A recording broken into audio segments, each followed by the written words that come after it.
முதல்ல BJP plan பண்ணது தேசிய கொடி அணிவகுப்பு தான்.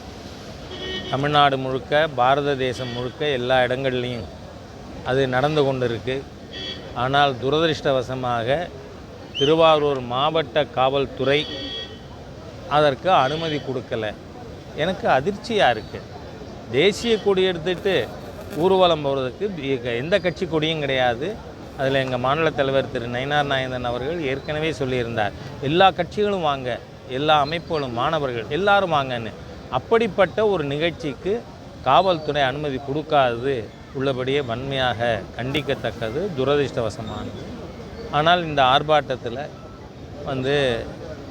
ஏன்னா முத்துப்பேட்டையில் இதுக்கு முன்னாடி வக்ஃப் போர்டு சட்ட திருத்தம் பற்றி மிக தவறான தகவல்களை மக்கள் மத்தியிலே பொய்யை பரப்புகின்ற ஒரு பணியில் இங்கு இருக்கின்ற எஸ்டிபிஐ, தௌஹீத் ஜமாத் போன்ற இஸ்லாமிய அமைப்புகள், மதவெறி கூட்டம் இங்கு பிரச்சாரம் செய்து கொண்டு இருக்கிறது.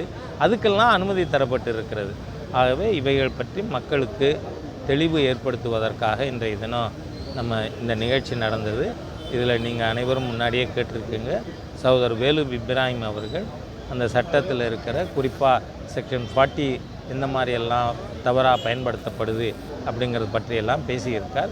ஆகவே காவல்துறை தமிழகத்தில் பயப்படாதீங்கிறேன் நான். ஏன்னா 26 மே மாதத்துக்கு அப்புறம் திராவிட முன்னேற்ற ஆட்சி இருக்க போகிறதில்ல.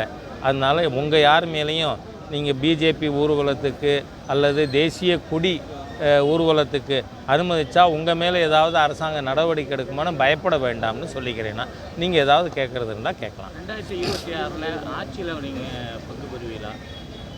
இங்கே பாருங்கள், இது பற்றி ஏற்கனவே நம்ம மாநில தலைவரும் சொல்லியிருக்கார், நானும் சொல்லியிருக்கேன். நான் 36 ஆண்டுகளாக கட்சியினுடைய நிர்வாகியாக இருப்பேன்.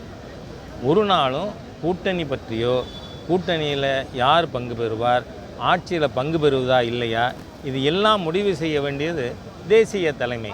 அதனால் எப்படி திரு அமித்ஷாஜி அவர்கள் அவரோட விசிட்டை பற்றி அன்றைக்கே என்கிட்ட கேட்டப்போ சொல்லியிருக்கேன்னா, வந்தார், கண்டார், வென்றார். அந்த மாதிரி ஒரு பெரிய சாதனை படைத்திருக்கின்ற அமித்ஷாஜியை போன்றவர்கள் கட்சியினுடைய தேசிய தலைமை, நேஷனல் பார்லிமெண்ட் போர்டு முடிவு செய்யும். செய்திகளை உடனுக்குடனும் துல்லியமாகவும் தெரிந்து கொள்ள சப்ஸ்கிரைப் பண்ணுங்க.